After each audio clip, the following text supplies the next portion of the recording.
Hey, what's up guys? It is your boy Anthony Espada. Thank you so much for coming back to my YouTube channel. Hang on me just for a little bit. I really appreciate it as always. Welcome back to another heavy as fact.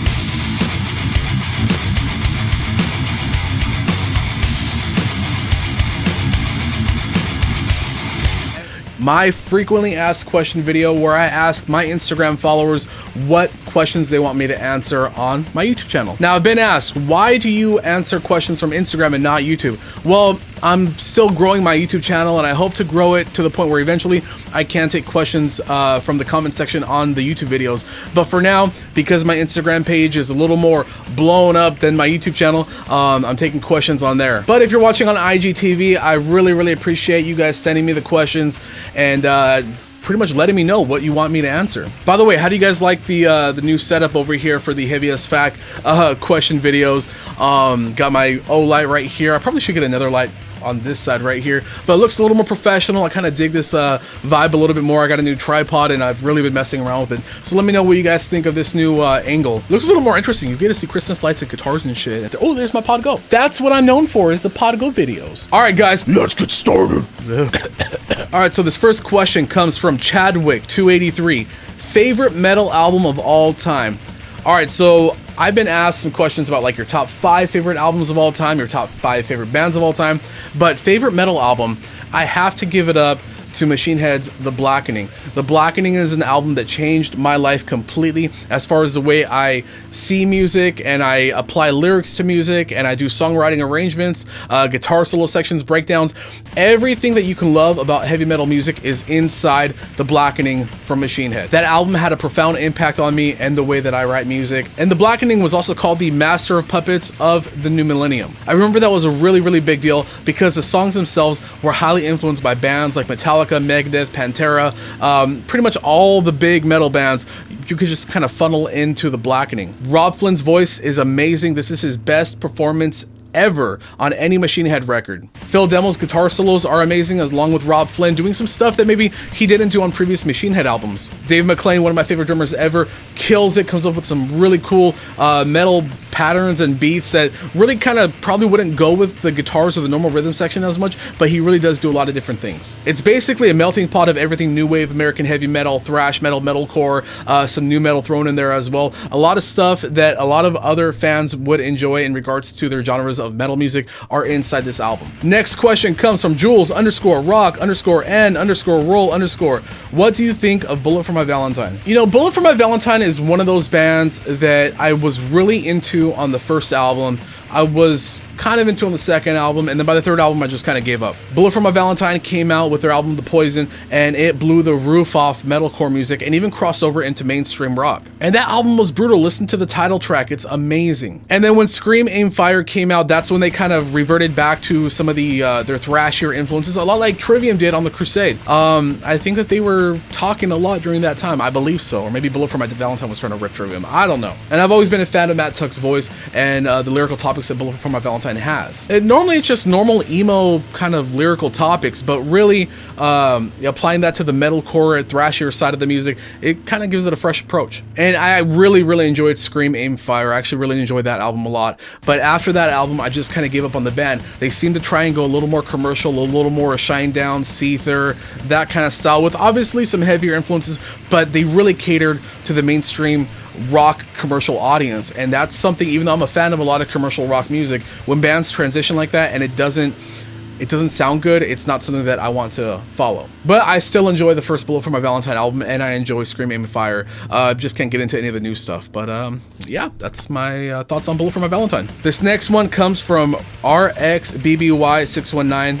Robbie. What's up, Robbie? His question is, how hard is drum programming? So this is an interesting question. I haven't really been asked this question before, and thanks a lot, Robbie, for asking me this. How hard is drum programming? I'm pretty sure that a lot of you guys probably wonder how I'm able to get a lot of songs together for my videos. Pretty much there's almost a new little mini song every video that I do, and a lot of that comes from myself being able to drum program fast. I have a very rapid approach to drum programming. A lot of it comes from creating templates and then kind of playing riffs over them and then adjusting them. in the piano roll. But when I'm working on my band's music, that's where things get a little weird with the drum programming. When I'm working on Defy the Tyrants music, a lot of it comes from trying to come up with authentic or original drum beats, not just your normal da da da da da da. You know, try and come up with something different, or try to add the guitars to the fills, and that's really where the drum programming gets a little more difficult. And it really depends. It depends on your sense of drum playing. I'm very simple when it comes to actually physically playing drums.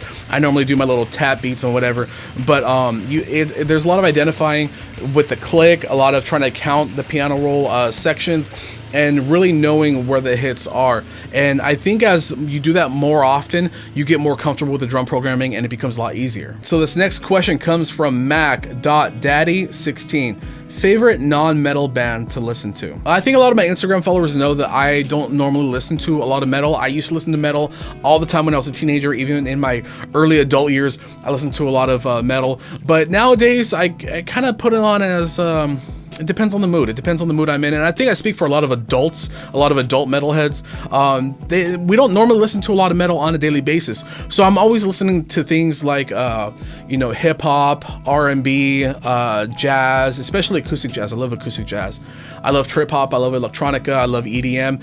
So there's a lot of different styles that I listen to on a daily basis. But favorite non-metal band, that would have to be Blue October. And you guys have probably seen me wear a Blue October shirt in previous videos. Blue October is a band that I've always identified with, basically because I suffer from bipolar disorder, and the singer for Blue October, Justin Furstenfeld, he also suffers from bipolar. In a lot of ways, I find a lot of their music comforting, especially with their lyrical topics, but the music is amazing as well. Their influences range from everything from the Smiths to The Cure to U2, a lot of my favorite old school bands, and they kind of just funnel that into their music. But yeah, I would say Blue October, but The Cure is also another band that I listen to on a daily basis as well. This next question comes from The Guardian of Angel. What's your top favorite KoRn song? That is probably the most difficult question I've ever been asked on any Heavy as Fact video. Damn, dude, really my favorite KoRn song of all time. Honestly, I have to cheat on this one, and I have to give you guys two, because they are the two songs that I constantly go to on Spotify whenever I'm in the mood for KoRn. The first one is BBK off of Follow the Leader. It has a killer scat metal section, kind of like the one you guys heard in on Freak on a Leash, where Jonathan Davis is like, boom, okay, I can't do it very well, but still. He also does it again in BBK, and it's even more progressive. They do a lot more with the arrangement, and it's elongated, so it really adds a lot more to the music. It's less gimmicky like how it is in Freak on a Leash, and it's more musical in BBK. The second one I gotta bring up is Blame off the Untouchables album. I've actually covered Blame for my top favorite KoRn riffs of all time, and to be honest, that song just grooves. It's a headbanging song. It's a little similar to Here to Stay, but I think that the chorus is a lot stronger, and Jonathan is just, blowing his voice out on purpose, and it just sounds amazing. But yeah, sorry for the cop-out, but I gotta choose those two songs because those are the two that I constantly go to whenever I'm in the mood for KoRn. That's BBK off of Follow the Leader and Blame off of Untouchables. All right, this last question comes from Rom1MTS. What do you think about Slipknot? I think a lot of you guys probably know that I'm a huge Slipknot fan. Even though KoRn might be my most favorite band of all time, and Machine Head's The Blackening is my favorite metal album of all time, Slipknot is probably the one band that influences my playing the most. Yeah, man, I remember getting the CD for Iowa from a buddy of mine named Rudy Gomez, and he basically let me borrow the CD, and it was probably the heaviest thing that I heard when I think I was like 15 or so. It was the first time I heard double kick play like that, and that's when I fell in love with Joey Jordison's playing, and it was also the first time I heard a lot of dissonant notation going on with the guitars as well. But what do I really think about Slipknot? I have to say that I love the first album. The second album, Iowa, was my favorite. Third album, Volume 3, another one of my favorites. But once All Hope Is Gone came out, I was kind of losing it with Slipknot a little bit. I found that album to be way too commercial for my taste as far as Slipknot's music is concerned. Especially Stone Sour was huge at that time too. So it was a mix of old school Slipknot and Stone Sour, and I just felt like the Stone Sour influence doesn't belong in Slipknot. I don't think Corey Taylor really knew how to compartmentalize his influences for Stone Sour and keep him away from Slipknot. And then when the Grey Chapters came out, I was into that album a little bit. There's a couple songs that I really love from that album, but really that album didn't gravitate towards me. It wasn't until We Are Not Your Kind came out that I fell back in love with Slipknot's music and with the riffing and the vocals and everything. All Out Life is an amazing song. There's a lot of great songs. I know All Out Life is a single. I forget if it's on the album, but there's also a ton of great songs on the album as well, including Nero Forte, which is one of my favorite Slipknot songs, and Solway Firth. God, I love those titles. But yeah, for me, Slipknot, they've had their peaks and valleys, but I guess their valleys were a little more smaller than their peaks were, and to me, Slipknot still slaps as fuck. Slipknot! I'm gonna change the whole Slayer thing. I'm gonna change the Slayer to Slipknot! It's gonna work, guys. Trust me, it's gonna work. All right, guys, that is it for this episode of Heavy as Fact. I want to thank everyone who sent in their questions. I'm not gonna be doing 10 questions at a time per Heavy as Fact episode. I'm gonna pick my favorite 5, 6, 7 questions so that I can give you guys a little bit more of an in-depth answer. I feel that I try to keep these videos a little shorter, a little smaller, and I feel that if I keep doing 10 questions at a time, it's just gonna make them long, and I'm gonna drag on. I'm dragging on right now. I hope you guys enjoyed this episode. Make sure to subscribe to my YouTube channel, hit that notification bell so you don't miss out on any upcoming episodes, and I'll catch you guys very, very soon. Keep it heavy.